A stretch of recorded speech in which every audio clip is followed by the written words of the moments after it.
जिन भाइयों का फोन चल रहा है अगर उसे वाइब्रेशन पर लगा ले तो बड़ी ही बेहतर होगी बात।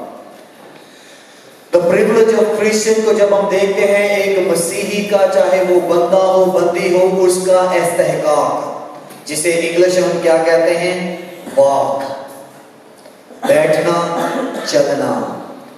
और चलने के लिए खुदा जो ईमानदारों से तवक्को करता है वो क्या है, बस नूर के फर्जंदों की तरह चलो, नूर के फर्जंदों की तरह चलो। और जब हम इसको देखते हैं तो इफिसियों के खत को 4 बाब के पहली आयत से लेकर 5वां बाब, 6ठा बाब, 6वें बाब की 9वीं आयत तक क्या है जी, हमें ये सब कुछ मिलता है कि खुदा मसीह में रूह के वसीला से ईमानदारों से इस दम तोड़ती हुई दुनिया में कौन सी तवक्को करता है। खुदा का इश्तियाक क्या है, खुदा हमसे क्या उम्मीद रखता है, और इसे क्या कहते हैं, द प्रिविलेज ऑफ क्रिश्चियन। और ये 4 बाब से 5वें बाब की 6ठे बाब की 9वीं आयत तक का हिस्सा है।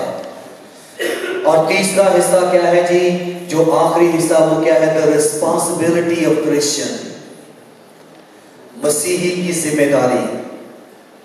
मसीही की जिम्मेदारी को जब देखते हैं तो इफिसियों 6ठा बाब उसकी 10वीं आयत से 24वीं आयत तक पौलुस रसूल ईमानदारों को क्या कहता है कि तुम्हारा अब मकसद क्या है जमीन पर, कि उस रूहानी जंग में ईमान की सिपर लगाकर कायम रहो। ये 3 हिस्से हैं जिसमें हम इस पूरे खत को डिवाइड कर सकते हैं। 155 आयत 6 बाब 3 लफ्जों में, सिट, वॉक, स्टैंड, मकाम, इस्तेहकाक और जिम्मेदारी। क्योंकि जब हम देखते हैं इफिसियों के खत को तो आगे हमें क्या मिलता है, ज़बूर 1 उसकी 1 आयत में इसका जो शुरुआती हिस्सा है, शुरुआत कैसे होती है, वो कहता है खुदा का बंदा ज़बूर नवीस लिखते हुए, मुबारक है वो आदमी जो शरीरों की सलाह पर नहीं चलता, यानी कि जो उनके तरीकाकार से जिंदगी बसर नहीं करता, और खताकारों की राह में खड़ा नहीं होता कि उनके साथ उनका बैठना उठना।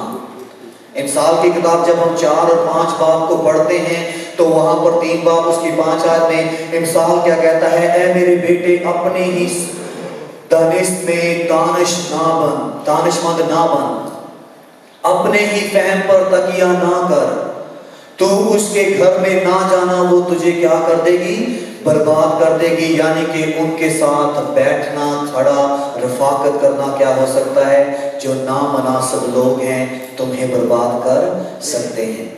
और ठट्ठूबाजों की मजलिस में नहीं बैठना, यानी कि अगर तुमने जिंदगी बसर करनी है तो शरीरों की सलाह पर नहीं, अगर तुमने खड़े होना है कि मैं यहाँ पर खड़ा हूँ, कायम हूँ, ये मेरा खड़ा होने का मकसद है, तो खताकारों के साथ नहीं बल्कि क्या है जी, रास्तबाजों के साथ। और ठट्ठबाजों के साथ तुम्हारी रफाकत और शराकत ना हो बल्कि रास्तबाजों के साथ। और इसीलिए हम इसे सीखते हैं सिट, वॉक, स्टैंड, कि मसीह में हम बैठकर सीखते हैं कि हम हैं कौन, हम हैं किसके, हमारे साथ क्या क्या लिखा गया है, हमें क्या क्या दिया गया है। जैसे पास्टर लिप्टन ने मुझे इंग्लिश में कहा कि जी ये वो मकामी हैसियत है हर ईमानदार की, कि तुम दुल्हे हो, तुम क्या हो जी, उसकी दुल्हन हो, तुम छुड़ाए गए हो, तुम पाक किए गए हो, तुम उसके नाम पर कहलाते हो, तुम उसके एलची हो।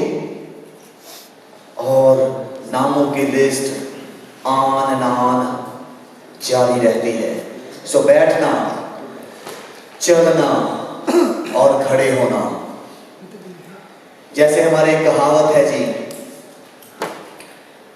कि हमारी जिंदगी का सफर क्या होता है जी, गोद से शुरू होता है और गोर पर खत्म हो जाता है। यह है दुनियावी सफर, मां की गोद से लेकर गोहर तक।